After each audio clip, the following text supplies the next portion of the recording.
All praises due to Allah alone, the Lord of the worlds, and may God praise His Prophet and keep him safe from all evils. Now I am going to deliver my speech about the characteristics of our Prophet Muhammad SAW. A few characteristics are sound intellect, doing things for the sake of Allah, sincerity and good moral ethics and companion.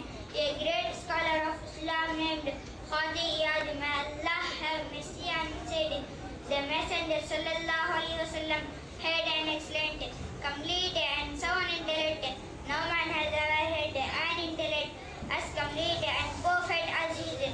The Prophet ﷺ had no formal schooling and was without knowledge of the above before commission as a prophet, nor could he read or write. The Prophet ﷺ was wise to the fullest extent of his mental capacity.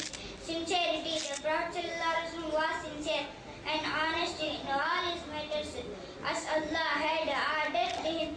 The Prophet ﷺ says, indeed my prayers and my rites of sacrifice and my living and my dying are for Allah, no partner has it, and this I have been commanded. I am the first among you of the Muslims. May Allah show us the right path and shower His blessing to all. Ameen. Assalamu alaikum.